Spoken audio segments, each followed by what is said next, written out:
ஆசாட நவராத்திரி நடந்து கொண்டிருக்கிறது. வராகிக்கு சொந்தமான நவராத்திரியில் வந்திருக்கக்கூடிய வெள்ளிக்கிழமை தினம் என்று மாலை பெரும்பாலும் எல்லோர் வீட்டிலும் மகாலட்சுமிக்கு தீபம் ஏற்றப்பட்டு பூஜை செய்யப்படும்.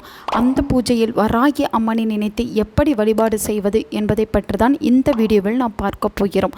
ஆசாட நவராத்திரி 9 நாட்களும் வராகி வழிபாடு செய்திருந்தாலும் சரி, அல்லது வராகி தாயை வழிபாடு செய்ய முடியவில்லை என்றாலும் சரி, இன்று மாலை பூஜை அறையில் விளக்கு ஏற்றும்போது வராகிய உள்ள முருகன் நினைத்து பின் சொல்லக்கூடிய ஒரு மந்திரத்தை விளக்கு ஏற்றி வழிபாடு செய்தால் போதும்.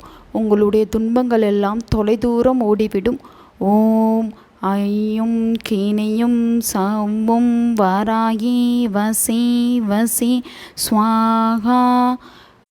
இவ்வளவுதான் மந்திரம். வெள்ளிக்கிழமை என்றால் நம் வீடும் சுத்தபத்தமாக இருக்கும். ஆகவே பூஜை அறையில் விளக்கேற்றி இந்த மந்திரத்தை உச்சரிப்பதில் எந்த சிரமமும் இருக்காது. உங்களால் முடிந்தால் வராகிக்கு எருமை தயிர் கருப்பு உளுந்தால் செய்யப்பட்ட வடையை நெய்வேத்தியமாக வைப்பது சிறப்பு.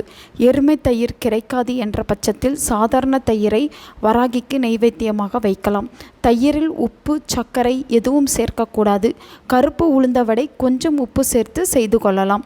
இந்த 2 பொருட்களும் வராகிக்கு நெய்வேத்தியம் செய்வது ரொம்ப சிறப்பான பலனை தரும். இன்றைய தினம் நீல நிற சங்கப்பூ வைத்தால், அதை வராகிக்கு வைத்தால் அவள் மிகவும் சந்தோஷப்படுவாள். உங்கள் வீட்டில் வராகி திருவுருவப்பட இல்லை என்றால் நீங்கள் ஏற்றியிருக்கும் விளக்கின் பக்கத்தில் இந்த நீல நிற சங்குப்பூவை வைத்து வராகியை வழிபாடு செய்யுங்கள். இந்த ஆசாட நவராத்திரியில் வந்திருக்கக்கூடிய வெள்ளிக்கிழமை அன்று உங்கள் வீட்டு பூஜை அறையில் விளக்கேற்றி வராகியின் அந்த மந்திரத்தை சொல்லி வராகியை வீட்டிற்கு அழைத்து வழிபாடு செய்ய வேண்டும். உங்கள் குடும்பத்தை பின்தொடரும் தீராத துன்பங்கள் தீரும். எதிரி தொல்லை விலகும். கண்திஷ்டி இருக்காது. மன நிம்மதியும் சந்தோஷமும் உங்களுடைய வீட்டில் நிலையாக தங்கும் என்பது குறிப்பிடத்தக்கது. ஆசாட நவராத்திரியில் வராகியின் அருளை பெறுவதற்கு இதைவிட சுலபமான வழிபாடு வேறு எதுவும் கிடையாது. மேலே சொன்ன எருமை தயிர் சங்குப்பூ கருப்பு உளுந்த வடை இதில் எதுவுமே உங்களால் செய்ய முடியவில்லை என்றாலும் பரவாயில்லை. ஒரே ஒரு மாதுளம்பழத்தை வாங்கி உரித்து வராகி தாய்க்கு நெய்வேத்தியம் வைத்து விடுங்கள். அவள் நிச்சயம் மனம் குளிர்ந்து உங்களுக்கு ஆசிகளை வழங்கி விடுவாள். நல்லதை நினைப்பவர்களுக்கு நல்லது மட்டுமே நடக்கும். ஓம் வராகி தாயே போற்றி. உங்கள் நண்பர்களுக்கும் உங்கள் உறவினர்களுக்கும் இந்த வீடியோவை ஷேர் பண்ணுங்கள்.